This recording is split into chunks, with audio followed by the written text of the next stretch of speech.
Welcome to this event. My name's Adam Tooze. I'm the director of the European Institute, Catherine Sheldon-Cullum Davis Professor of History at Columbia University.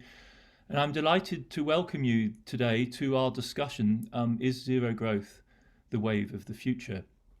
This event is part of a series of conversations on new utopias that's organized by the Columbia Global Center's Paris, the Alliance Programme and the European Institute, and co-sponsored by the Columbia Maison Française. This series proposes to explore ideas that are emerging in the context of urgent challenges that our world faces, from climate change to global pandemics, from racial hatred to food insecurity. And the panelists will bring together a variety of different alternative visions with which we hope to map the future. Our panel today will examine the challenges posed by the global climate crisis and the depletion of natural resources. As countries are moving towards a target of net zero emissions, some ask, is net zero sufficient, or should we aim for zero growth? Should we revisit the paradigm of growth itself? And if not, how are we to meet our ambitions of climate stabilization? And to discuss this fascinating and urgent question, I'm really delighted to welcome two speakers today who will help us, I think, map and identify different perspectives on this urgent problem. I'm particularly pleased to welcome my colleague, Alyssa Battistoni, who's an assistant professor of political science at Barnard College, Columbia. Her research interests include environmental and climate politics, feminism, Marxist thought, political economy, and the history of political thought. And she will be known to many of you as one of the co-authors of that standout team with Kate Aronoff, Daniel Aldana-Cohen, and Theorio Frankos, who put the Green New Deal on the map. A Planet to Win, Why We Need a Green New Deal came out with Verso in 2019. I'm also absolutely delighted to welcome from Paris Jean-Baptiste Rézeau. He's a historian at the Centre National de la Recherche Scientifique, CNRS, and at the École des Hautes Études en Sciences Sociales. His research focuses on environmental history, the history of climate research, and the Anthropocene. He is the author or co-author of L'Apocalypse Joyeuse, an extraordinarily interesting history of 19th century technology, L'introduction à l'histoire environnementale with La Découverte in 2014, and perhaps really one of the outstanding books of the recent historiography of the Anthropocene, The Shock of the Anthropocene, co-authored and published with Verso in 2017. His most recent book, Les Révoltes du Ciel, une histoire de changement climatique, appeared with Say in 2020, and one can hope, I think, for an urgent translation. So Alyssa and Jean-Baptiste, thank you so much for joining us. It's a real pleasure to have this opportunity to compare notes and to discuss with you two about these issues. Before we start, I would like to remind the participants that this event is being recorded. The event video will be posted on the website of Columbia Global Center Paris. Also, we'll have a question and answer session. I'm sure this is going to be an exchange that will provoke questions. Please to put your questions to us, use the Q&A function, not the chat function, which is reserved today for panelists, but use the Q&A function. We'll see them there, and then I will blend them into the conversation in the last 20 minutes or so of today. So I'd like to give the floor today to Alyssa to start us off, and then Jean-Baptiste to follow on. Alyssa, would you like to take things away? Sure. Thanks for the introduction, Adam. And it's great to be here with you and with Jean-Baptiste. I'm really excited about the conversation. And I thought, it's been my 5 or so minutes at the start, just trying to, maybe do a little bit of parsing of some of these terms. And I'll admit, in sort of opening this debate, that I've never found the kind of growth framing to be the most useful in some sense, or some of the debates around growth or zero growth, or what's often described as degrowth. I often find them a bit frustrating, and so I'll say a little bit about why, which hopefully can also maybe try to get some again, a little more clarity about what are we talking about, what is this conversation trying to get at, and I'll try to hint at some of the political questions that I think follow, which probably will have to come up more in the discussion. But so I think my sort of what I think the limitations of the growth debate are sort of the way, on the one hand, I think it tends to, both the ideas of growth and degrowth tend to lump a bunch of different ideas into one concept. And so we have this kind of conversation about growth in general. And often you'll find people on the kind of pro and degrowth sides talking past each other. I'll say a bit more about that. And then I think on the other hand, the growth degrowth conversation tends to operate as kind of a proxy for discussions about capitalism, sometimes explicitly so. So first, when we talk about growth, we're usually referring to the increase in a particular economic metric, that being GDP. Obviously economic historians like Adam have written a lot about the construction of national accounting statistics. Historians like Matthias Schmelzer have traced the emergence of growthmanship as a sort of political governing paradigm. Early critics of growth, like Marilyn Waring and Herman Daly, focus on what's not counted in GDP, like household labor and natural capital. There's a lot of work, obviously, sort of focusing on that metric itself, as if you could just kind of solve the problem with a different indicator. But to put it in broad terms, I think a lot of the critique is basically that this category, economic growth, measures exchange value and not things that aren't reflected in exchange value, various kinds of use values. It reflects prices and not sort of other material qualities or well-being or activities, and those things might diverge in places. And so the problem is it's not totally clear what the relationship between those, between GDP or this metric and the kinds of other metrics we might want to use to assess other aspects of like human well-being, non-human well-being, ecological sustainability, and so on are. And that I think is where really the debates tend to be. Not many people argue for GDP growth sort of in itself. They tend to argue for it because they think that it also produces other kinds of goods like jobs or health or well-being. So people sometimes ask, well, why not just measure those things or talk about those things instead of talking about sort of just growth in the abstract? Degrowth advocates tend to say what we really want to increase or improve is health or longevity statistics or child mortality or decreased child mortality rates or whatever it may be. And so we should focus on those things instead of sort of letting economic growth be this proxy, which is not a very good proxy, as the US, I think, actually illustrates quite well. The US has a high GDP per capita, but lags significantly behind some countries with lower GDP per capita on some measures of welfare. But even as it also, it's clear that there's I would say there's not no relationship between GDP and other kinds of measures, but it's not totally, they are certainly not in total identity or alignment. We, on the other hand, if GDP growth isn't necessarily linked to desirable outcomes, it does seem to be linked to increasing throughputs of matter and energy, at least thus far. But again, here, the sort of classic ecological economics critique is focused on sort of matter energy in general, the inescapable principle of entropy. Entropy is an inescapable principle, but that may not be the one that we're most concerned with.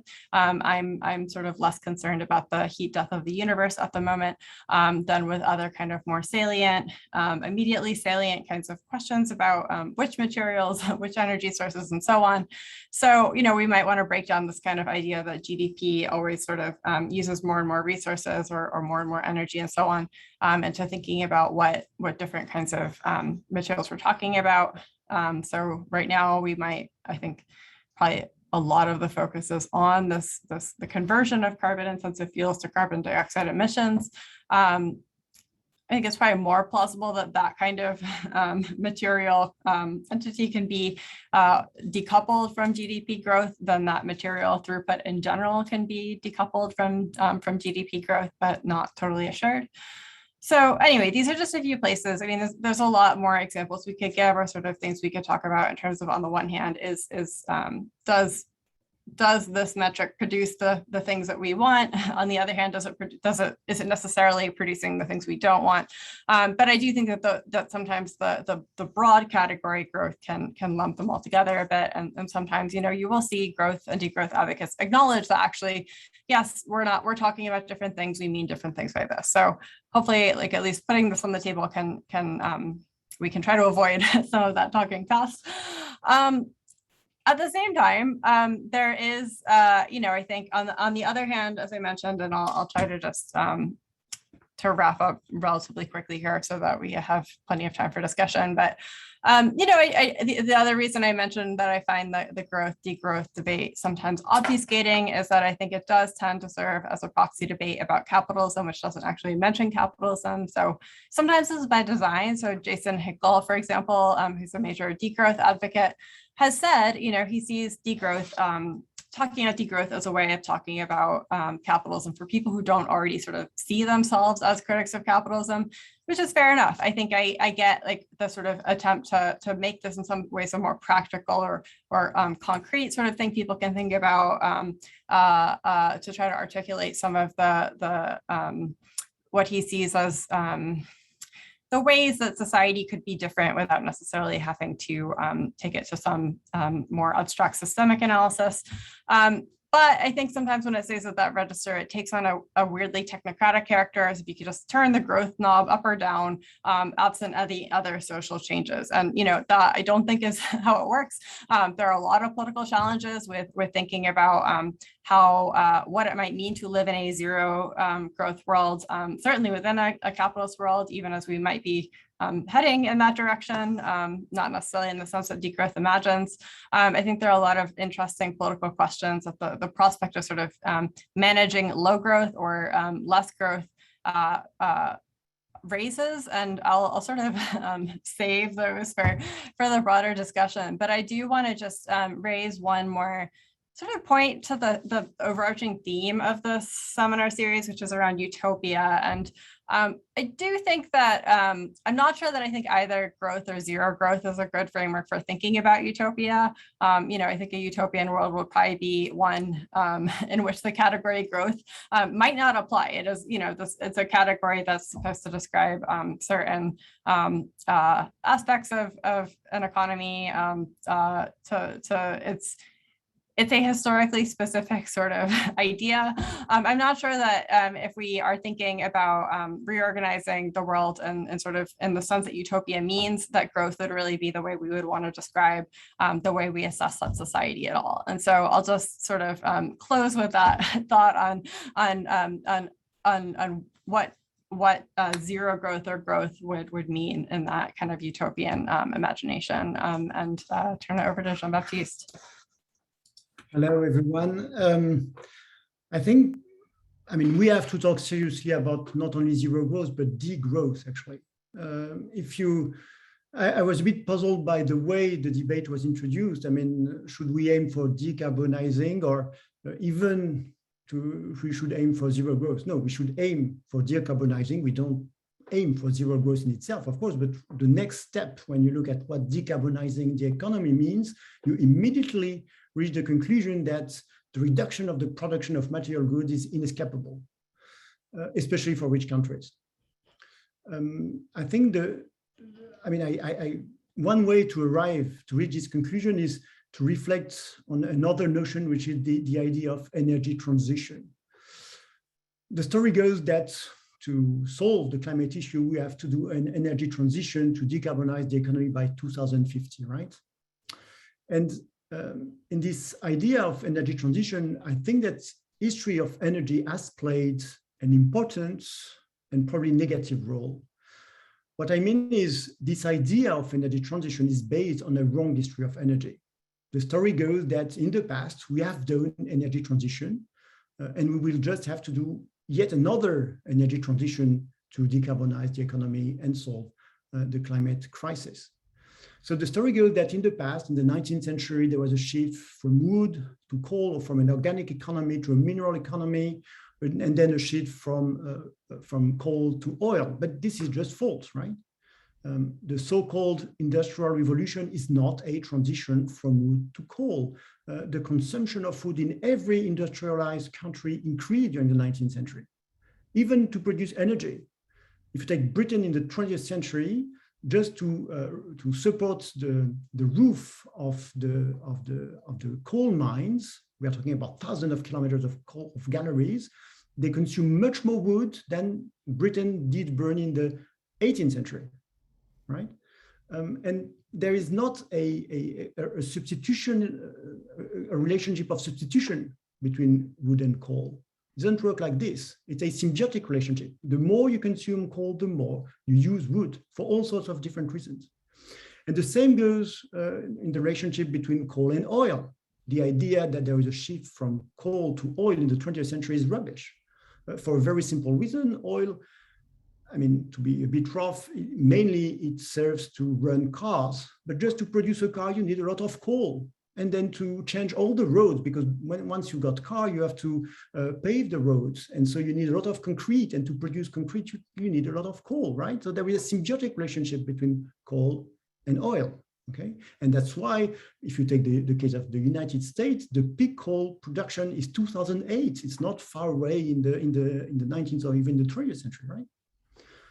And what I'm really concerned is that the utopia of a renewable world with the same kind of size of economy is not going to lead to decarbonization. It's not so much the fact that windmills and solar panels are necessitating, are emitting carbon, because it's not that important. The problem is what you do with all of this energy, with all the electricity which are going to come out of solar panels or windmills in the future. If it is to energize the same kind of economy that we have today, with 1 billion automobiles, with new roads, new constructions, that will not solve the problem. It might delay a little bit the energy crisis, but it will never solve it, for very simple reasons. I mean, if you need to produce car, you need steel. The steel manufacturing is very carbon intensive.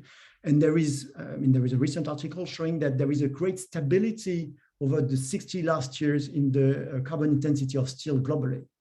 The production of concrete is actually getting more carbon intensive in the last few years, the last 10 years, because we are producing better concrete, so with more cement, more clinker, which is really the part where CO2 is emitted. So there are plenty of processes where carbon efficiency is behind us. If you take electricity production, the great gain in efficiency dates back from the 1920s, when we got rid of the steam engine and we produced electricity with steam turbines. Here, there was really a very impressive improvement in carbon intensity of the electricity. But since then, no, it's going quite slowly, actually, and certainly not at the good rhythm for decarbonizing the economy before 2050. So, of course, we should not aim for degrowth in itself, but if we aim for an habitable planet, I think the next step in the reasoning is necessarily to talk about material consumption in rich countries, especially in rich countries. Otherwise, the other alternative is geoengineering. I think that two kinds of utopias, and I'm not sure actually the one I favor, right? I will stop here. Thank you for those punchy opening introductions. Maybe I can throw two further considerations into the mix before we start going back and forth. One, I guess, is very much related to the Green New Deal manifesto that Alyssa was the co-author of. Another reason that's often invoked for, in a sense, the danger or the difficulty of grasping the degrowth challenge or the material stabilization challenge that Jean-Baptiste laid down is political. So is it imaginable that democracies could live with an explicit politics that was not centered on promises of better jobs, a better future? And I think the New Deal, the Green New Deal manifesto is a sort of, I think at one level attempts to really face that problem head on. But it won't be, I'm not the first person to say that it also, as it were, at another level, still speaks the language of, if not an outright productivism, then nevertheless an embrace of a certain logic of labor and production that originates in a politics of the 20th century, for good reason. And the associations with the New Deal are not, after all, simply window dressing. And I think there is a tension there that it's interesting to explore. As a historian of the mid-century, I was very struck, not necessarily in the version of it that Alyssa, you and your co-authors published, but in some of the stuff that accompanied the Sunrise 2018-2019 moment, The model that was very widely cited was FDR's bomber program as an example of the sort of potency that the American state can unleash when it's serious about a techno-industrial transition. But it is a radically productivist vision. To Jean-Baptiste, I guess, I would like to probe a little bit that qualifier that you added, which is at least for rich countries. Because, as Alyssa pointed out, as far as America is concerned, the significance of growth as a political project is pretty ambiguous in the last half century, since the very large majority of the American population has not benefited very much from it. And in Europe, frankly, the growth rate recently has been very low. So Europe is de facto, Italy is in fact a zero growth society. And it's not by any means, after all, if you win the lottery of having an Italian passport, you have very little reason to complain in life if you're behind a Rawlsian veil of ignorance. And in the European case, at least, CO2 emissions, as I don't need to emphasize here, have basically been stable for many decades and largely going down. They're not going down as fast as we would wish. All of the major surge in CO2 output in the last decades is in the rest of the world. In other words, not in countries which are affluent, though China, of course, now counts as a high middle income country. But that's where all of the growth is. That's where all of the coal consumption is too. So this question really of degrowth or zero growth as an agenda as a solution to the global problem seems to me is always going to be partial, right? Because the major dynamic in global emissions now is not in high-income countries. The accusation against high-income countries is it's not falling fast enough, not that it's rising. So that for me would be, as it were, how do we contemplate that? And can we, in relation to China, for instance, avoid some idea of an energy transition? So maybe history doesn't give us any license to think it's possible, but that's what we need in relation to China. Anyway, I'll say that. Maybe Alyssa, you could tell us some more really about the thinking about this issue within the Green New Deal community. Yeah, definitely. I think it's a really good question. And, I think it's one we try to sort of avoid the growth debates head on in our Green New Deal book. But I think precisely in many ways what you describe, I think it gets at in some ways the difficulty of having, in some senses, a at least quasi-utopian program and a non-utopian, or trying to make that pragmatic in some sense, and the real political difficulties of adopting some of the degrowth models without, again, confronting sort of the broader imperatives towards growth head on more directly. So, I think we try to steer a little bit clear of some of the more productivist language, and I do feel often uncomfortable with some of the way that is deployed or like the references to, the sort of bomber building and so on, because that is a very like, oh, great, like let's restart the great acceleration, right? Like that's, that probably is not the model we want to be following in the 21st century. And so like my co-author Daniel Cohen has written about the last stimulus, the idea that you have a kind of big boom of production and you are sort of producing the goods for the low carbon economy. But then you kind of are trying to even it out.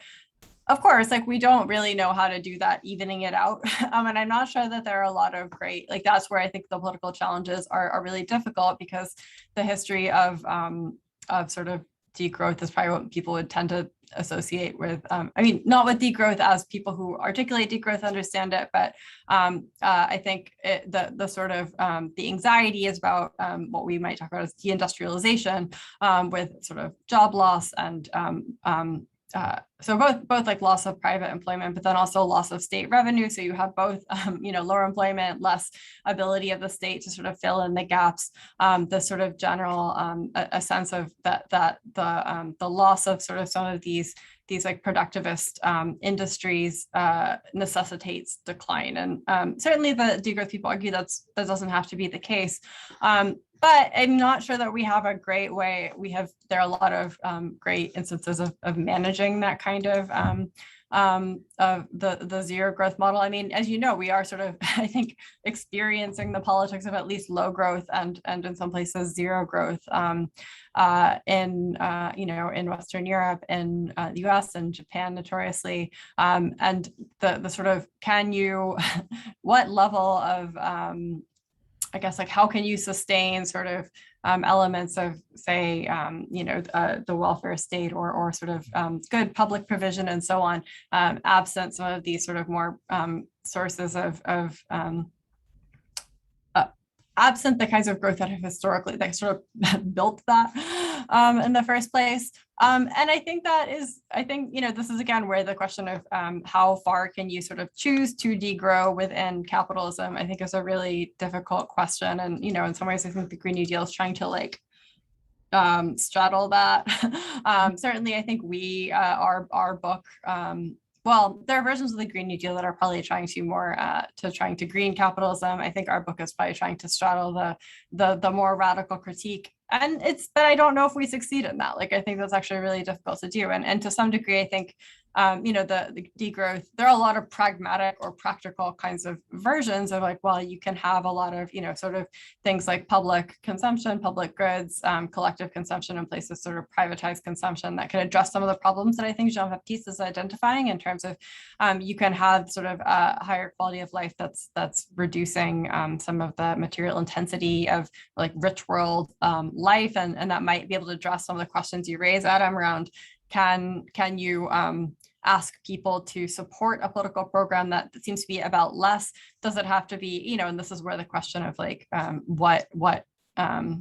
what our goals are comes back in. Is the goal everyone has a car, or that everyone can get around in ways that they need to relatively easily and cheaply? And if the goal is everyone has a car, that's very different than if you want to just get people around and you can have a transit system. And those might be, so there are a lot of conversations where we can get more concrete and try to put some of these things into motion. And I do think we try to do some of that in our version of the Green New Deal, and to try to realize at least part of this project. But I do think that there's a bigger question of around the limits to limiting growth. I don't know, the political fallout from that, and also just to the question of how significant industrial production is to growth in general. And I think there's some interesting debates around that too, or is the industrial sector really necessary for that kind of growth dynamism, and what happens when deindustrialization is sort of happening everywhere, including places like China. Thank you, Lisa. Jean-Baptiste. Well, Adam, I don't have an answer to your question because I don't think there is an answer. I mean, to be honest, I don't think there is a solution. I don't think that exists. I mean, there is this quote by Barry Commoner, if you see light at the end of the tunnel, it's because you're watching on the wrong way. And I think it is exactly what we're facing with the climate crisis. And of course, we need an energy transition, of course, and China in particular, because it relies a lot on coal electricity. The most probable is that China will reduce its carbon intensity in the next decade because it will get rid of old-fashioned coal power plants in the next decade. But it will, of course, never reach carbon neutrality by 2060, even if it's what they are pretending, even if Xi Jinping promised that. I mean, there is very, very little chance that they will renounce to all sorts of investments in roads, and infrastructures and material consumption that are emitting carbon. I think we are focusing far too much on electricity in general, and not enough on the production of materials and on construction. And that's why, I mean, the idea of reducing the intensity, the material consumption in rich countries is a question of equity. I mean, in some countries, you need still a lot of infrastructures for just having an acceptable standard of living, right? And you have to, at most, reserve, if possible, the carbon credit to this kind of investments in water infrastructure, in basic electrification of large metropolises in the south. I mean, this should be really the key thing for me. It's to foster a kind of development in the poorest countries, which is not relying on carbon. That's really the key things. What we do in rich countries actually doesn't matter that much. I mean, I think in France, there is a debate, we should go whether nuclear energy or windmills and solar panels. It's not an interesting debate. I mean, it's really it's not important at all for the climate. So we should really talk a lot about developing countries and not necessarily in Europe, but the fact that rich countries have already exhausted their carbon credit, right? If you follow what the climatologists are saying, that's just a statement, right? It's we passed we already passed the 2 degrees Celsius in terms of carbon credit. I think for me there is a kind of justice element in the discussion which should be put forward in our democracies. It should be an argument. I'm not saying it's perhaps completely utopian, and of course you're right, it is utopian, but it should be an agenda for serious discussion on climate, I think.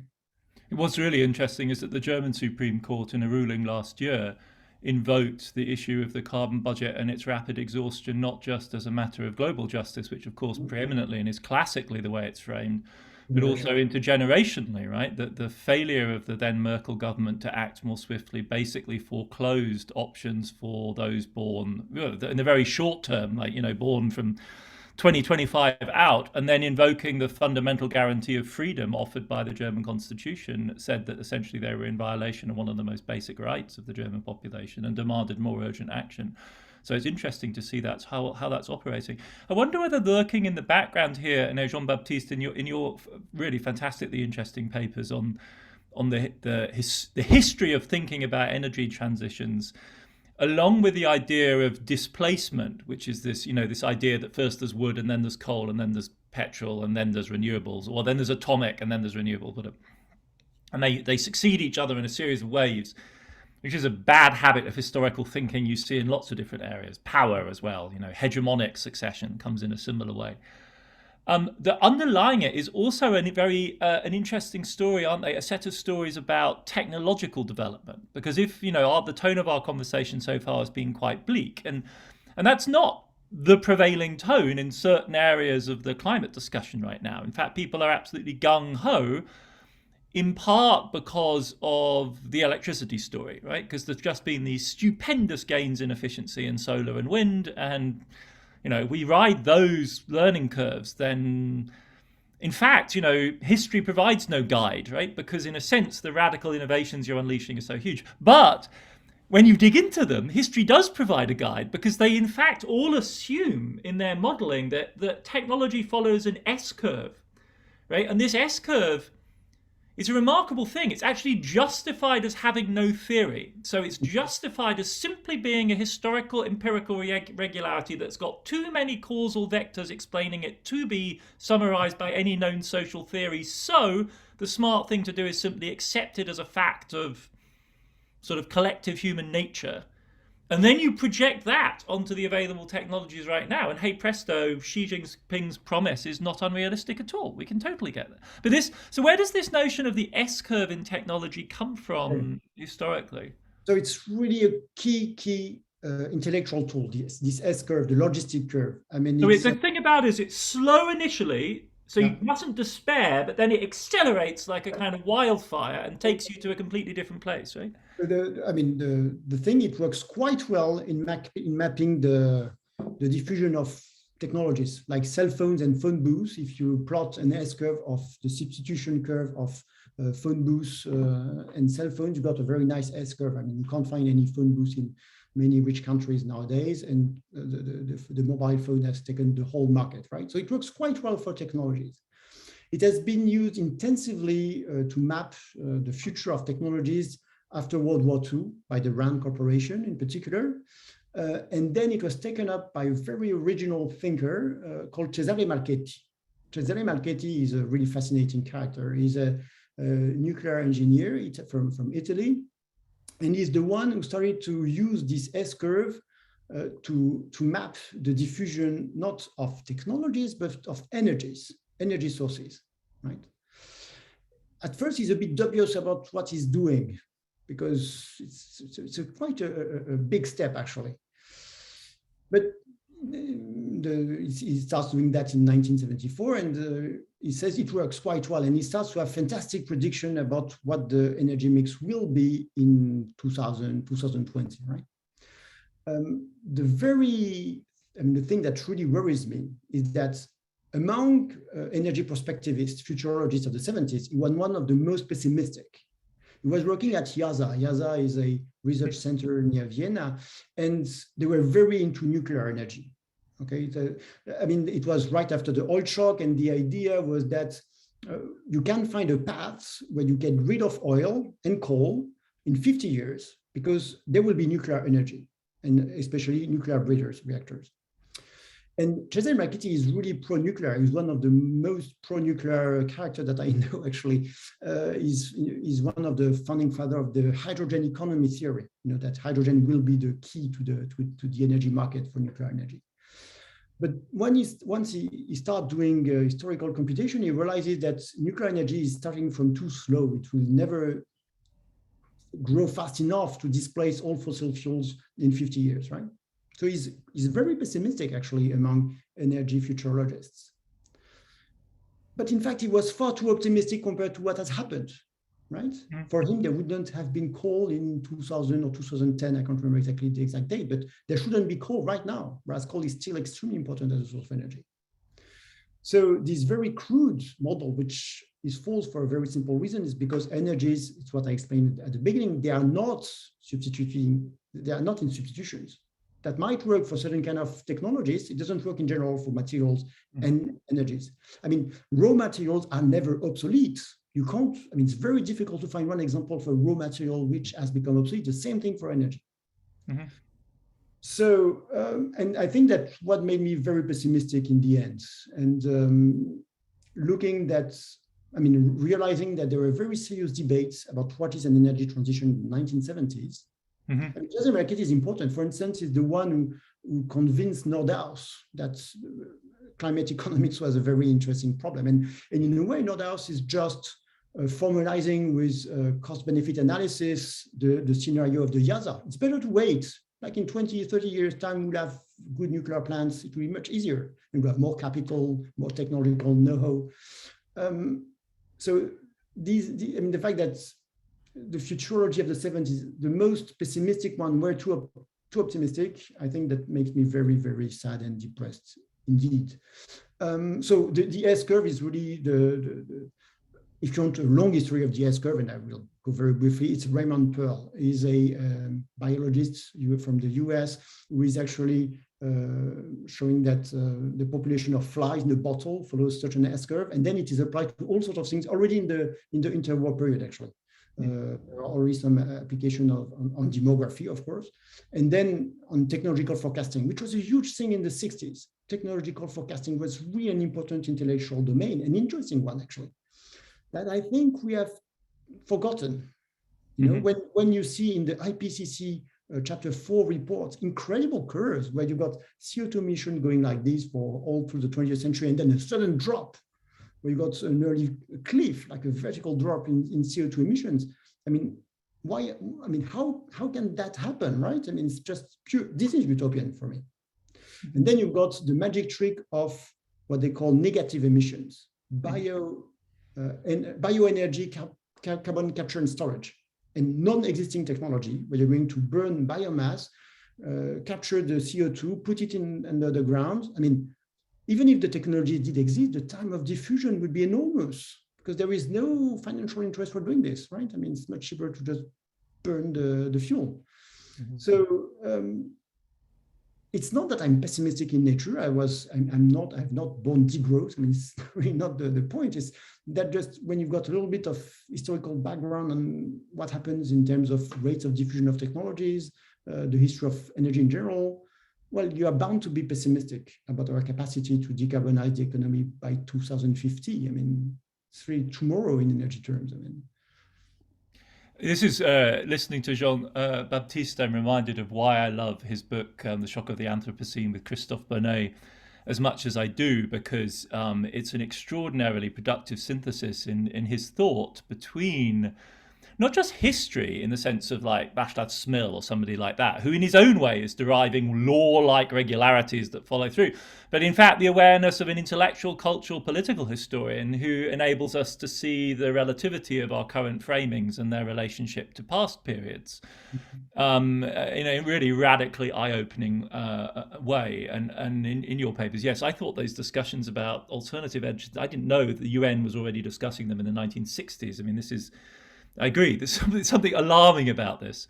Nordhaus's Vienna period altogether is one of the most mysterious moments in recent intellectual history. I mean, how the Pope of general equilibrium modeling could have spent time in such a backwater of global economics and to come away as shaped as he did is fascinating. I mean, Alyssa, might I turn back to, I mean, you as a political theorist and a theorist also of political theory under conditions of capitalism, it seems to me we would be slighting our audience if we didn't dig in a little bit to that question that you admitted and then sort of positioned yourself relative to.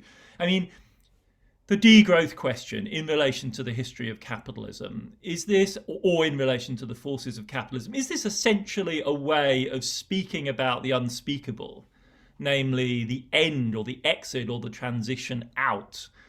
And I say unspeakable in the sense that as soon as you raise that question, you find yourself marginalized, pigeonholed, sort of shoved to the margins of a conversation, not for that reason insignificant or unintelligent or uninteresting, but simply positioned in a camp. If you are willing to say we need to end growth, because in the back of that is essentially a set of questions about capitalism and its logic. In our Q&A, we already have building up a series of questions about money, which I'd like to come back to, but perhaps we could just address this question head on, because I feel we'd be kind of wimping out if we didn't. Yeah, I guess in a short answer, yes. I mean, I do think in some ways that's sort of what is happening with some of the, or why the debate has been growth, degrowth, and again, this kind of slightly more like, I guess, technocratic register, or if not technocratic per se, at least it's more, it's distanced from, I think, a lot of the political questions, and particularly the political questions around, well, what would it mean if you if actually the target is capitalism, which, like some people, many degrowth advocates will eventually say, do you then have a sort of corresponding social and political theory the way that a lot of like Marxist theories and critiques of capitalism do? What does that mean for how you think about how capitalism might be ended or changed into something else? Who is going to bring that about? Is, especially with the kind of ecological critique of the traditional, industrial proletariat, that makes that question, that has always been a hard question for sort of, I think, ecological critics of capitalism to answer. What is, and I think that is kind of the missing, in some ways, the kind of political, maybe not to always bring everything back to the political subject question as often recurs, but I do think that is a question I often have about degrowth, and it seems to be, or as a political project, which is that it seems to often be articulated at the level of again, like vision. Well, I don't know if there's a problem. It's articulating a vision that I think is one that many people can recognize as desirable in many ways. I think, and I find the degrowth vision like very desirable in many ways. I think it's like the kind of thing we should imagine as what a good society could look like. And that is not necessarily reliant on the sort of organization of production as it has been to date, and that there, that does not have to be sort of the past does not have to be the guide to the future, but with that would have to mean identifying like what the dynamics that have helped constitute the past and the modes of like technological innovation and dissemination, all of those things are, and having a more explicit engagement with what it would mean for that to be different and to break with that. And I don't see that often in the conversations about growth and degrowth. And frankly, I don't think, I'm not going to pretend that I have an answer to that question either. So I think that, I respect and appreciate the attempt to articulate a more like pragmatic kind of what I think of as a way to reduce certain forms of material intensive life, forms of life within capitalist societies, which I think degrowth advocates often do very well. I think those projects are extremely important. And yet I think that they sometimes do avoid the big question that is difficult to raise. And that does, as you say, Adam, probably tar you with a certain kind of brush or suggest that maybe a more explicitly political discourse that I think they are trying to sometimes avoid or labeling. Mm-hmm. Mm-hmm. I see that I've managed to set a bunch of our audience off with my assertion that emissions in the EU have stabilized and may even be on the decline, with many people asking and challenging this notion on the basis that it involves deindustrialization and the relocation of production. This is, of course, the famous distinction between emissions measured on a production and a consumption basis, and though there is indeed a gap between the two, and though Europe's supposed triumphs are more modest on a consumption rather than a production basis, the assertion nevertheless, broadly speaking, holds. It certainly doesn't warrant, and this is where I would converge very much with Jean-Baptiste, any kind of immediate optimism about the future. This certainly isn't the radical turnaround that we would imagine. But one cannot either discount the stabilization in the rich countries or adequately explain the surge in China by focus on trade. It is, in both cases, broadly speaking, domestic logics that dominate. Though the significance, especially for labor in the north, of the China shock is huge in terms of political salience in the US. So the distinction is an important one, but it doesn't invalidate the basic idea. I guess one question might be, and this goes to this issue of, as it were, agency that Alyssa was pointing us towards, but it also follows immediately from Jean-Baptiste's embrace of this idea. How do we imagine a politics of degrowth? Is it and it's probably all of above is the answer, but is it useful to distinguish between, as it were, a politics of encouraging alternative visions of affluence, so public wealth, as it were, a shifting of priorities of policy, so a discursive shift away from GDP growth as the main focus. And it's pretty hard to say that in Europe it has been the main focus for some time. A shift, sort of the ending of regimes of support and subsidy for various types of growth, concretely in industrial policy, for instance. And then, as it were, I think where the going gets tough, as it were, repressive measures to actually stop growth.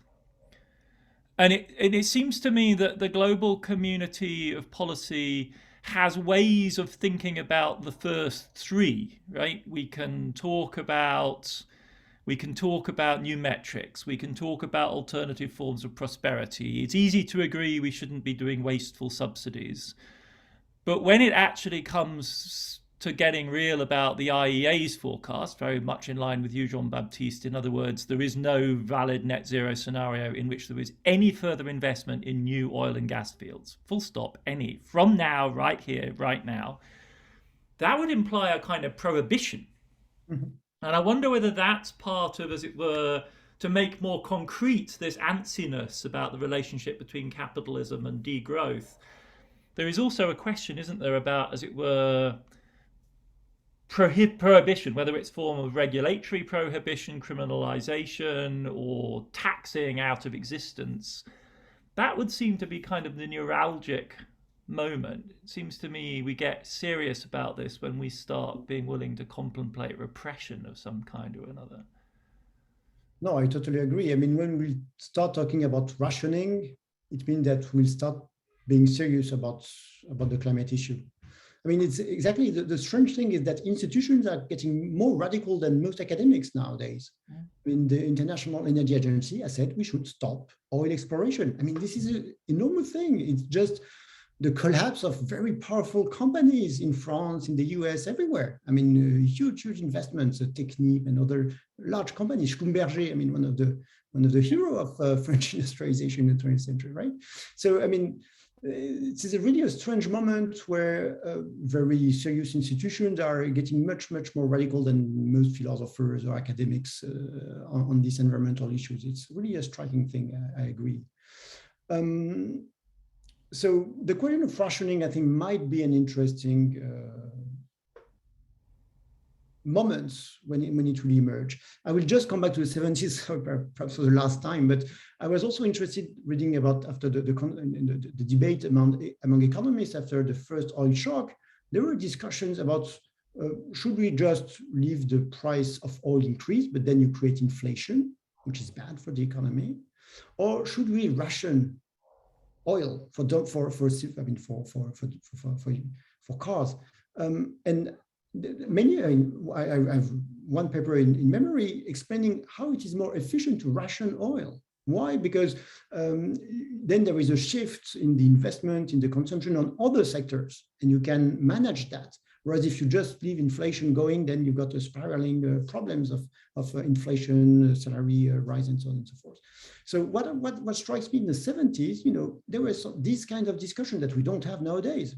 Okay, perhaps because it was they had lived through the Second World War, where there was some serious rationing of domestic oil consumption for the civilians in the US, and it was associated with patriotic feelings and of course sacrifice for freedom and so on and so forth.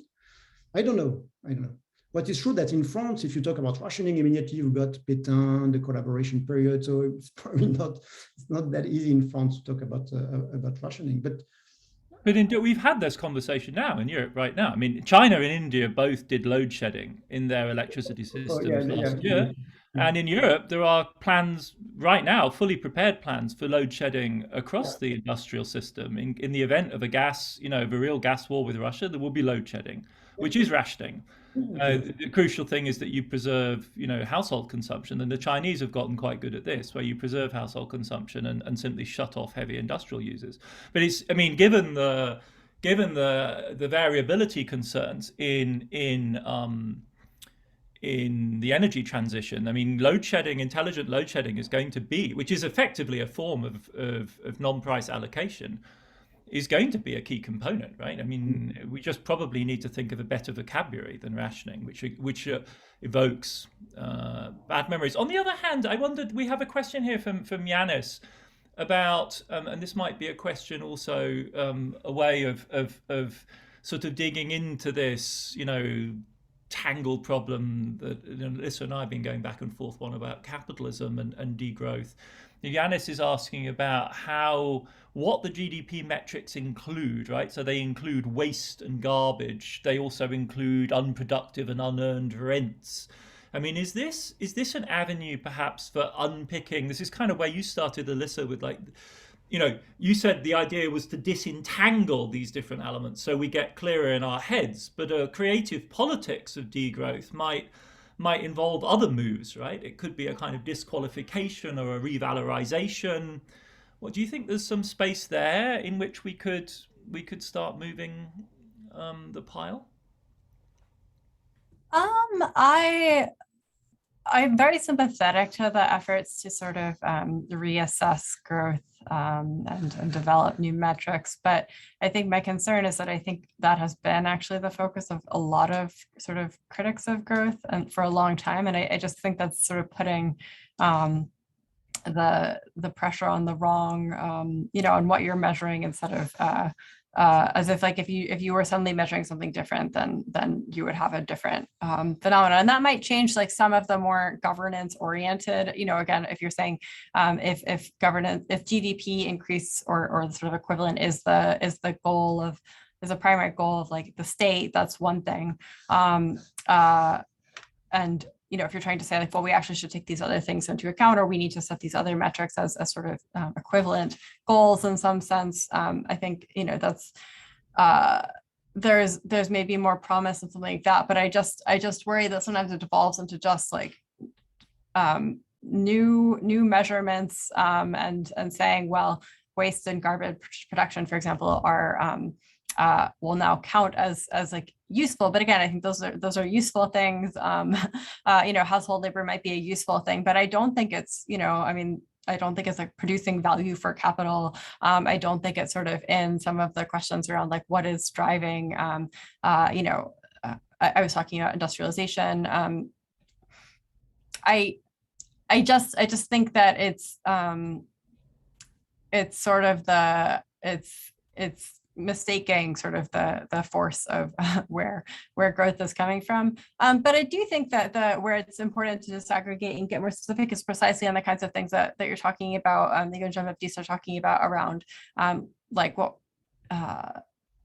we're doing and things like rationing or coercive sort of ways of limiting certain activities. Like, I mean, you said sort of like coercion to stop growth, but it's not stopping growth, it's stopping certain, this is limiting certain forms of consumption or use of certain, quantities of, or limiting the use of certain like materials and at certain times. And that's, I think, a very different thing than sort of saying we're going to prohibit growth in some blanket sense. And I don't totally know what something like that would be. So I think it's, what are we, when I was talking about disaggregating, I do think it's important to just kind of thinking about, well, what, what are the goals of that, of a particular prohibition or limitation or so on? How is it enacted? Who is,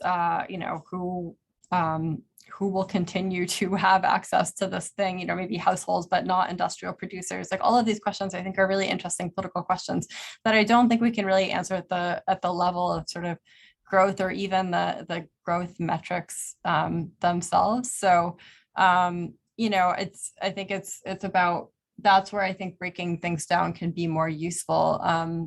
I'm potentially even talking about something like rationing. I mean, I don't know if rationing is the right term, but as something that some people might benefit from. Like if you rationed airline flights in the US, most people would get a flight instead of a few people would like fly much, much less, and everyone else would get like a flight per year. So, that's one example, but there are a lot of versions of that I think are that point to it. I think the questions of the distributive questions that are often left out of questions about just like growing consumption or growth in general, but that are extremely pertinent to the question of like, are people living good lives and having access to, certain kinds of goods or services or activities or whatever they need to do that. And those are not necessarily best described again in that kind of general category of growth or even consumption. I mean, to make concrete what a prohibition or a repression would look like, it would be simply to follow through on the common demand of NGOs around the world, for instance, that major banks should not finance investment in coal. And one could simply back that up with public power to say, no bank with a license in the United States should be permitted anywhere in the world to make major loans to, large-scale coal development. That would be a prohibition, and it could be enforced with a regulatory authority, and that would seem to me the way to implement this. So should we license some crucial bit of Nord Stream 2? I'm sure there's some little bit they could still deny a license to. Hell, I mean, the US Treasury Department tried hard enough to find the crucial thing, right? So we need to develop the kind of ferocious forensic insights into supply chains that the American state has mobilized in sanctions campaigns against Iran, for instance, and deploy them against fossil capital. I mean, it's an improbable scenario, but I think that's what if you're asking what a prohibitive strategy would look like, it would look like that. It would it would be that kind of intelligence and that kind of deployment, tactical deployment, because it's been very tactical, right? With Nord Stream 2, they went up and down the line, and they kept finding new nodes to cut off. Turns out some insurance company in Switzerland is sensitive to American pressure, which is going to insure some Russian maintenance rig which won't float in the Baltic without the insurance, so you hit the insurer. Right? That will be the way in which prohibitive, implementing the IEA's agenda, which is simply saying there must be no new investment. Right? Sure. Yeah.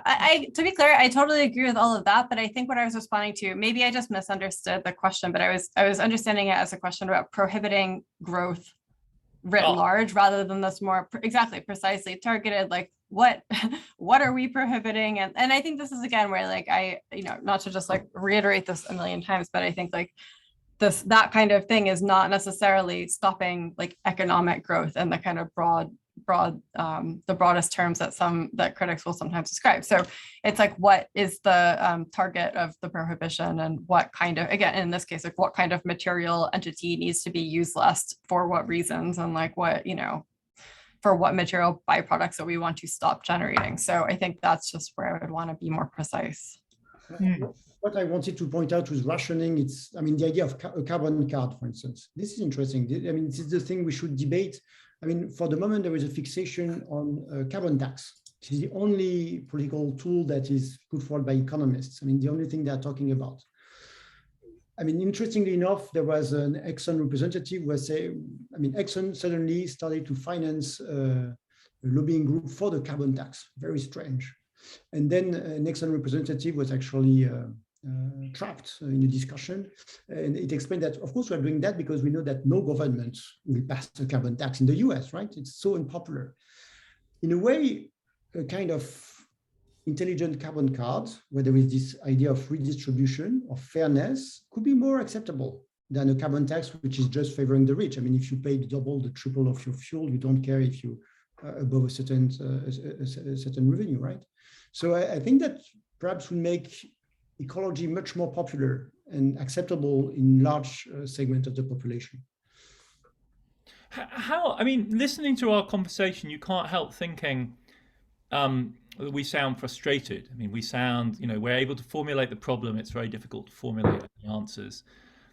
And on the other hand, it seems undeniable at this point that a lot of powerful people are quite busy around the question of climate and formulating programs and talking about solutions, which may be fake solutions, but nevertheless, they spend time talking about fake solutions. So if we take our kind of activist, engaged, world citizens hats off and stand back as analysts, as political theorists, as historians, and try and characterize our current moment, how do we characterize it? What is this? That we're in, because it's a weird moment, right? At that level, all around the world, everyone with power is saying we take this terribly seriously. Every government in the world, every major government has committed to net zero by some point in the future. Believe it or not, she has said, this is what I'm going to deliver on, right? And yet, if you look at the material interstices of this, it seems very improbable that these things should come true. So how do we characterize this? Is this a little bit like Sam Moyn's account of human rights as this sort of gestural as the last utopia?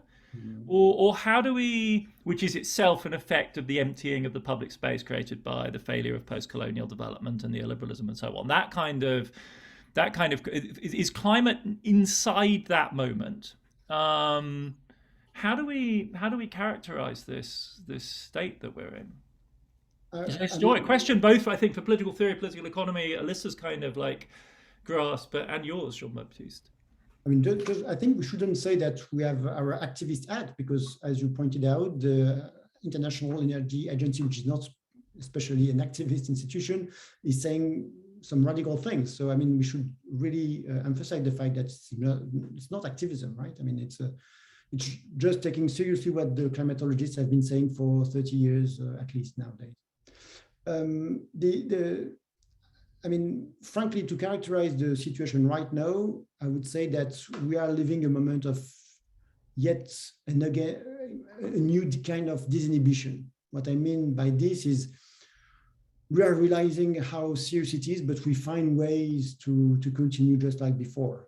That's really a kind of recurrent phenomenon in the long-term history of environmental alarms and the way they were dealt with. And I don't want to be like the futurologist, but the most probable is that at one point or another, you will have to geoengineer some part of the climate. It is the most probable thing that will happen. Just like, I mean, when you think about it historically, it's a kind of comparison that I got from my reading of Oliver Morton, an interesting book on geoengineering, a kind of plea for an advocacy for geoengineering, but an astute one. If you take one comparison, it would be the question of the exhaustion of the soils in the 19th and 20th centuries, huge environmental issues.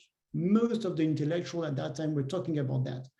Engineers, chemists, and because Marx talked about it briefly, then we made Marx an ecologist, which is of course stupid, but in a way it was a really big environmental issue. The fact that with capitalist agriculture, there is a slow impoverishment of the soils. All the issue of new Malthusianism, which is so important for environmental thinking in the 20th century, if you read Alison Bashford, Robertson, and others on the importance of the new Malthusian movement in Britain, in the US, is a reaction on this problem. Well, in the end, there was this kind of technological solution, which was the Haber-Bosch process, obviously, right?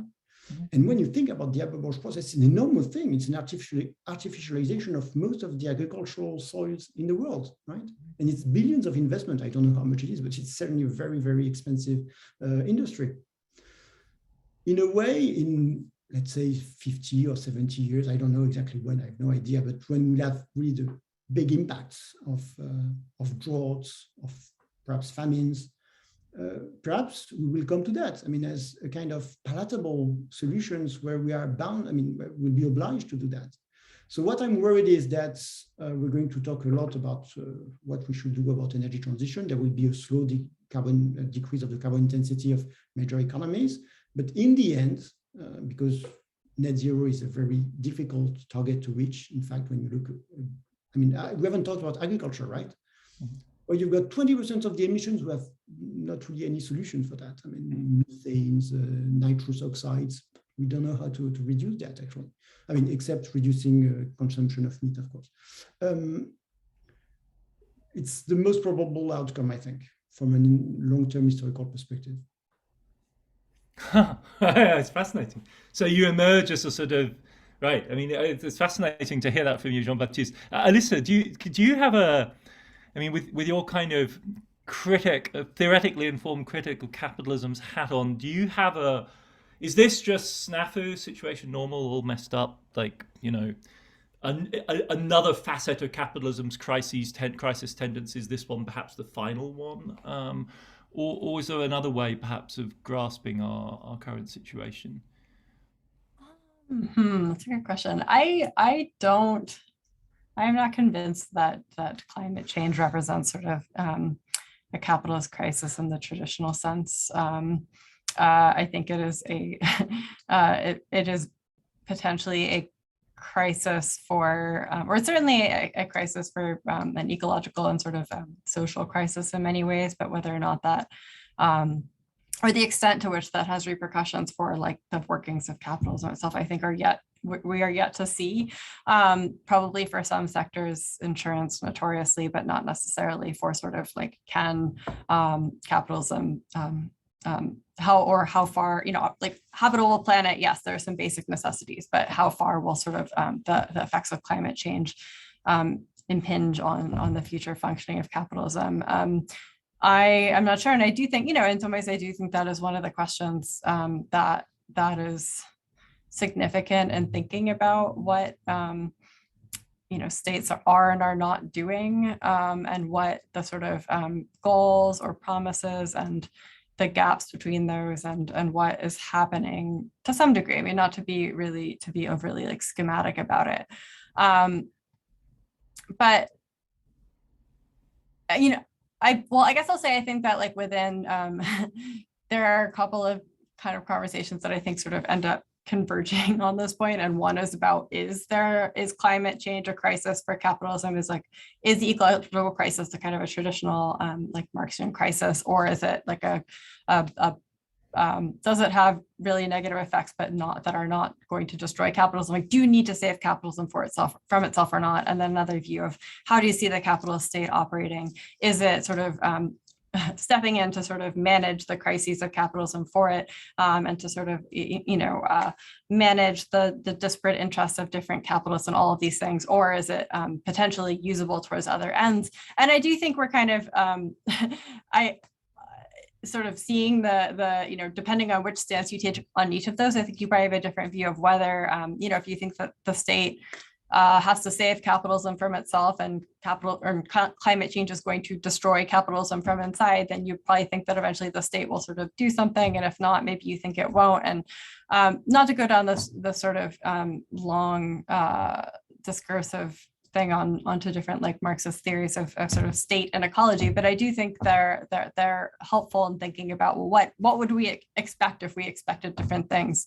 or what do we think the state is doing, and the question you point to, Adam, around like prohibition, I think is really an interesting one, because it does seem like so far that the using states have promised a lot better, really trying to use the carrot and not the stick. They're very reluctant to use sticks with capital, certainly, but also, with, in sort of limiting consumption amongst like general populations, household level consumption and so on. And you can understand why.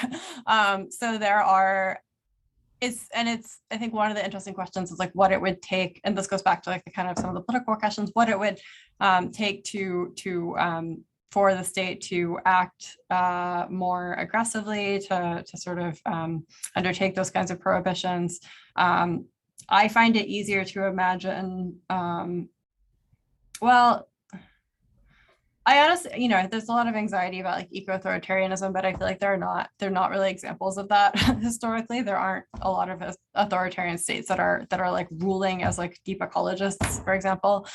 So I tend to worry less about that than in some people I know, perhaps wrongly. But what it would take to, I know you've written a lot about like the Malm book, for example, Andreas Malm's book, How to Blow Up a Pipeline, but, he really wants to motivate this kind of state prohibition action. I am not sure like how you make the jump from this should happen to this does happen, or what would have to, what kinds of pressures would have to be on the state for that kind of prohibition to go into an effect. So I'll stop there. I see. I mean, it's a very powerful intervention we've had from the sideline here. Unfortunately, very late in the day, but it does speak directly to this, and it might be finally a kind of concluding word, because we're close to the end of our program. But I guess the one thing that all of us have, in a sense, excluded is the possibility that nature speaks a more powerful word than we're actually reckoning with so far.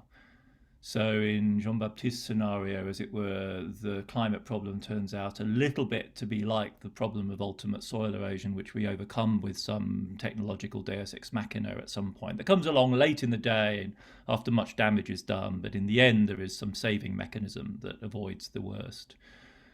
And then, Alyssa, you almost explicitly at that in your last comment, like rule out the possibility of a shock large enough to trigger coercion. And I guess many folks, I mean, the question in the Q&A like prompts me to wonder whether we aren't underestimating the possibility of some shock of such violence of a natural kind that in fact those boundaries shift. I mean, and we are, after all, speaking under the conditions of a still ongoing pandemic, which by the standards of the shocks one might imagine in the future as a result of ecological destabilization has been astonishingly mild, is nevertheless claiming the lives of 5,000, 6,000, 7,000 people a day around the world currently, and has, notably in France, necessitated a series of really quite major interventions in people's everyday lives, though not necessarily the operation of capital. It's quite different in New York to Paris. But nevertheless, there's a sense that perhaps that might be another scenario that, as it were, changes the calculus. This was this question that came in that was just, what about Earth's prohibitions? Do we reach, well, it's the sort of Bruno Latour, at some point Gaia loses patience with us. And I think that's maybe a point on which to conclude what has been a really fascinating conversation. It does feel to me, whenever we broach this, as though we're still we are at the beginning of something, really. It seems like a challenge for our epoch. though, as Jean-Baptiste's work has pointed out, it is not the first, as it were, but there's a sense of urgency, I think, and time running out that is increasingly extreme. And it's been a privilege, really, to have the chance to talk to you both about this. So thank you very much for joining us. Thank you for everyone that's been involved in putting this together, our colleagues in Paris, our colleagues in New York. It's been a great introduction to a program which I'm sure is going to go on to be absolutely fascinating. And thank you very much to the audience for attending today and contributing so many interesting questions, invisible to you all individually, but to us, and have been informing the conversation for the last half hour or so up here. Thank you all for coming, and I look forward to welcoming people in future events under the joint convenership of the European Institute in New York and our partners in Paris. So thank you all. Bye-bye from us. See you all in a future event.